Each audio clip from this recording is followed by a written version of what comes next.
નમસ્કાર દર્શક મિત્રો, @ગુજરાતમાં આપનું સ્વાગત છે।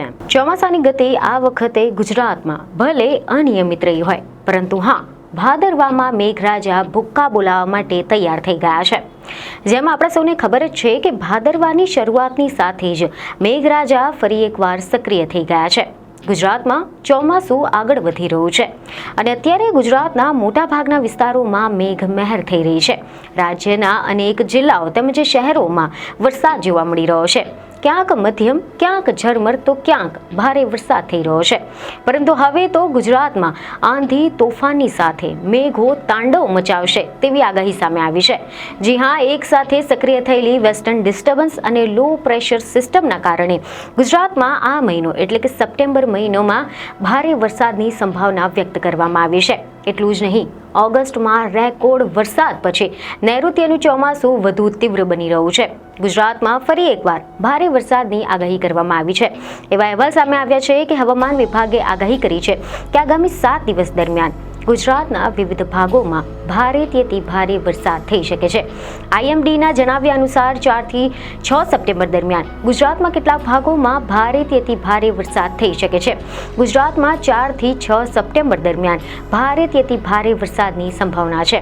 હવામાન વિભાગ દ્વારા એવી આગાહી કરવામાં આવી છે કે ગુજરાતની આસપાસ 2 વરસાદી સિસ્ટમો એક્ટિવ થઈ છે અને આના કારણે ભારેથી અતિ ભારે વરસાદની સ્થિતિ સર્જાઈ છે, જેમાં દક્ષિણ પૂર્વ મધ્યપ્રદેશ અને સાયક્લોનિક સર્ક્યુલેશન તેમજ મોન્સૂન ટ્રફ બંનેનું નિર્માણ થઈ ગયું છે, જે બિકાનેરથી પસાર થઈ રહ્યું છે। આ ઉપરાંત નોર્થ કોંકણ પર સાયક્લોનિક સર્ક્યુલેશન પણ સર્જાયું છે। આના કારણે આ સ્થિતિ આગામી 7 દિવસ સુધી રહી શકે છે। ગુજરાતમાં આજે અતિ ભારે વરસાદની આગાહી છે। આગામી 3 દિવસ દરમિયાન એટલે કે 1 થી લઈને 3 સપ્ટેમ્બર સુધીમાં કેટલાક જિલ્લાઓમાં ગાજવીજની સાથે મધ્યમથી ભારે વરસાદની શક્યતા છે, જ્યારે 4 સપ્ટેમ્બરથી વરસાદનું જોર વધવાનું છે અને રાજ્યના 22 થી વધુ જિલ્લાઓમાં ઓરેન્જ અને યલો એલર્ટ જાહેર કરવામાં આવ્યું છે। આગામી દિવસોમાં વરસાદી રાઉન્ડમાં સૌરાષ્ટ્ર, દક્ષિણ ગુજરાત અને મધ્ય ગુજરાતના અનેક વિસ્તારોમાં ભારે વરસાદ થઈ શકે છે તેવી આગાહી છે અને આ વરસાદી સિસ્ટમ 6 સપ્ટેમ્બર સુધી સક્રિય રહેશે। ગુજરાતના પાડોશી રાજ્ય રાજસ્થાન પર અપર એર સાયક્લોનિક સર્ક્યુલેશન સર્જાયું છે, જેની અસર રાજ્ય પર પણ વર્તાઈ રહી છે।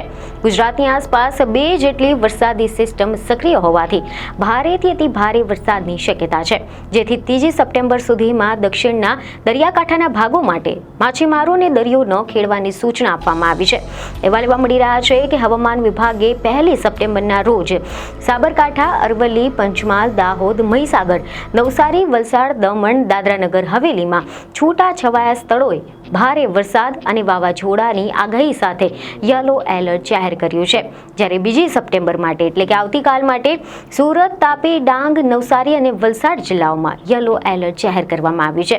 ત્યારબાદ 3 સપ્ટેમ્બર માટે મહીસાગર, દાહોદ, પંચમહાલ, છોટાઉદેપુર, ભરૂચ, નર્મદા અને વલસાડમાં યલો એલર્ટ જાહેર કરવામાં આવ્યું છે, જ્યારે સુરત, તાપી, ડાંગ અને નવસારી જિલ્લામાં ઓરેન્જ એલર્ટ જાહેર કરવામાં આવ્યું છે। ત્યારબાદ 4 સપ્ટેમ્બરથી રાજ્યમાં વરસાદની તીવ્રતા વધવાની છે અને 22 થી વધુ જિલ્લાઓને અસર કરવાની છે, જેમાં અમરેલી, ભાવનગર, ભરૂચ, નર્મદા, સુરત, તાપી, નવસારી, ડાંગ અને વલસાડમાં ઓરેન્જ એલર્ટ આપવામાં આવ્યું છે। આ જિલ્લાઓમાં ભારેથી અતિ ભારે વરસાદની શક્યતા છે। આ સિવાય ગીર સોમનાથ, બોટાદ, આણંદ, વડોદરા, છોટાઉદેપુર, પંચમહાલ, દાહોદ, અમદાવાદ, ગાંધીનગર, ખેડા, મહીસાગર, મહેસાણા, અરવલ્લી તેમજ સાબરકાંઠામાં યલો એલર્ટ જાહેર કરવામાં આવ્યું છે। અને ત્યારબાદ જો આપણે વાત કરીએ 5મી સપ્ટેમ્બરની, તો 5મી સપ્ટેમ્બર માટે ગુજરાતના મોટાભાગના વિસ્તારોમાં ભારેથી અતિ ભારે વરસાદનું એલર્ટ છે, જેમાં રાજકોટ, ભાવનગર, બોટાદ, અમરેલી, જૂનાગઢ, ગીર સોમનાથ, ભરૂચ, સુરત, તાપી, ડાંગ, નર્મદા, નવસારી અને વલસાડમાં ઓરેન્જ એલર્ટ આપવામાં આવ્યું છે, જ્યારે કચ્છ, મોરબી, જામનગર, દેવભૂમિ દ્વારકા, પોરબંદર, સુરેન્દ્રનગર, અમદાવાદ, ગાંધીનગર, આણંદ, ખેડા, પંચમહાલ, વડોદરા, છોટાઉદેપુર, દાહોદ, મહીસાગર, ખેડા, અરવલ્લી, સાબરકાંઠા, મહેસાણા અને પાટણમાં યલો એલર્ટ આપવામાં આવ્યું છે। ત્યારબાદ 6 સપ્ટેમ્બરના રોજ વરસાદી માહોલ જળવાઈ રહેશે, ખાસ કરીને સૌરાષ્ટ્ર અને દક્ષિણ ગુજરાતમાં જોવા મળશે, જેમાં પોરબંદર, જૂનાગઢ, અમરેલી, ભાવનગર, ગીર સોમનાથ, સોમનાથ, બોટાદ, રાજકોટ, ભરૂચ અને સુરતમાં ઓરેન્જ એલર્ટ જાહેર કરવામાં આવ્યું છે. જ્યારે કચ્છ, દેવભૂમિ દ્વારકા, જામનગર, મોરબી, સુરેન્દ્રનગર, અમદાવાદ, વડોદરા, આણંદ, છોટાઉદેપુર, નર્મદા, તાપી, ડાંગ, નવસારી અને વલસાડમાં યલો એલર્ટ જાહેર કરવામાં આવ્યું છે. જોકે મીડિયામાંથી એવા પણ રિપોર્ટ છે કે હવામાન વિભાગ દ્વારા સપ્ટેમ્બરમાં સામાન્ય કરતાં વધુ વરસાદની આગાહી કરવામાં આવી છે, જેના કારણે પૂર અને ભૂસ્ખલન જેવી આપદાઓ પણ વધી શકે છે.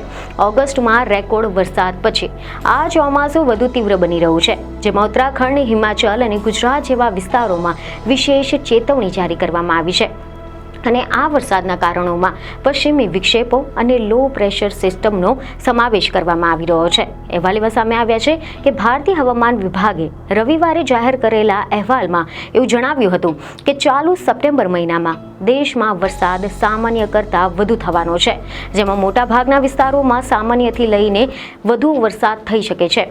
જોકે પૂર્વોત્તર અને પૂર્વ ભારતના કેટલાક વિસ્તારોની સાથે જ દક્ષિણ પ્રાયદ્વીપ ભારતના કેટલાક વિસ્તારો તેમજ ઉત્તર પશ્ચિમ ભારતના કેટલાક વિસ્તારોમાં સામાન્યથી ઓછો વરસાદ પડવાની પણ સંભાવના છે. જ્યારે ભારે વરસાદથી ઉત્તરાખંડમાં ભૂસ્ખલન અને અચાનક પૂર પણ આવી શકે છે. તો બીજી તરફ હવે આપણે વાત કરીએ કે હવામાન નિષ્ણાંત અંબાલાલ પટેલની આગાહી શું કહે છે. તો એવા સમાચાર સામે આવ્યા છે કે અંબાલાલ પટેલે પણ ગુજરાતમાં આગામી દિવસો માટે વરસાદની આગાહી કરી છે. તેમના મતે 3 થી લઈને 10 સપ્ટેમ્બર દરમિયાન રાજ્યમાં ભારેથી અતિ ભારે વરસાદની શક્યતા છે. આ દરમિયાન કેટલાક ભાગોમાં 4 ઇંચથી પણ વધુ વરસાદ થઈ શકે છે. હવામાન નિષ્ણાંતના જણાવ્યા પ્રમાણે મોન્સૂન ટ્રફ અને 2 સાયક્લોનિક સર્ક્યુલેશન સક્રિય થયા છે અને આના પરિણામે રાજ્યમાં વરસાદી માહોલ જામી શકે છે. બંગાળની ખાડીમાં બનેલી સિસ્ટમ રાજસ્થાન તરફ આવવાની શક્યતા છે અને જો આ સિસ્ટમ ગુજરાત પરથી પસાર થશે તો રાજ્યમાં અતિ ભારે વરસાદ પણ થઈ શકે છે. આ સિસ્ટમના કારણે દક્ષિણ ગુજરાત, પૂર્વ ગુજરાત, મધ્ય ગુજરાત તેમજ ઉત્તર ગુજરાતના વિસ્તારોમાં ભારે તો કેટલાક વિસ્તારોમાં અતિ ભારે વરસાદ થઈ શકે છે.